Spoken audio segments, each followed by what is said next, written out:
Right along with the effervescent, bubbly Chris Mulcahy.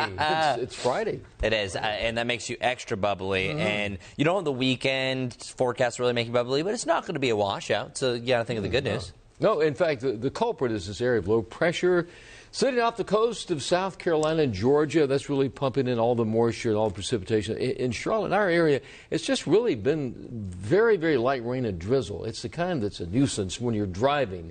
You know, your windshield wipers go on and off.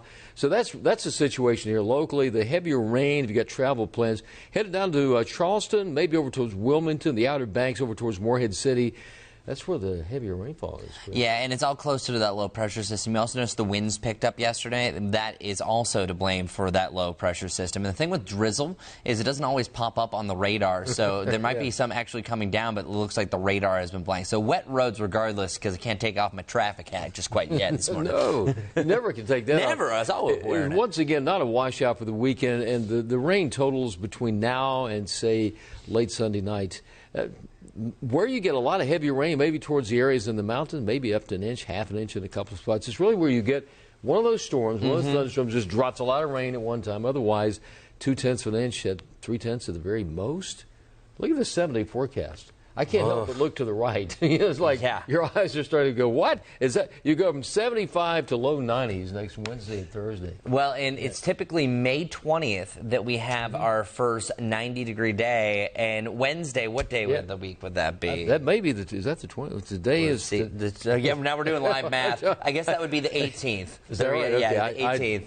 So pretty close to that. We have 90 degrees. And then also, Larry, outside of this forecast, we're even looking at the mid-90s. So that's pretty crazy. I didn't even put that on there because I'm thinking, this is no way. But no, you don't want to believe it. That's the world we live in today. The weekend, not a washout by any means. I think Sunday should be okay. Sunday, a lot going on. It's going to warm up in mid to upper 80s, but it's really late Sunday night. That's when it gets exciting things start to happen, right? Okay, so I'm a crazy guy that's going to set the alarm and wake up my pregnant wife to see this because she wants to as well. Is a lunar eclipse. It's a time when the moon physically turns red. That's also known as the blood moon. So it turns into a partial eclipse beginning at about 10:27. But is that what time you're setting your alarm? No. I'm setting my alarm for midnight, so that means I can saunter out there by about 12:10 because it's going into the total eclipse really beginning at 11:29, right at the maximum. That's going to be about 12:11. So if you're either side of midnight, you're going to see that blood red moon. It's pretty cool where it almost looks like that blue to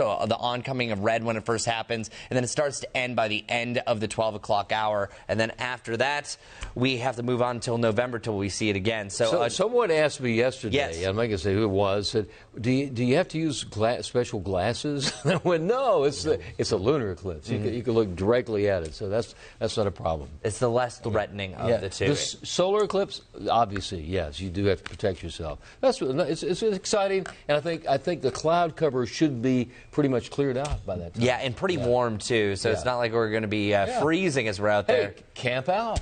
You might as well. Actually, that's perfect because then you just unzip, look up. Okay, back to sleep. There you go. All right. Well, hey, covered it all for the weekend. We'll be back Monday morning, 4:30. Can't wait.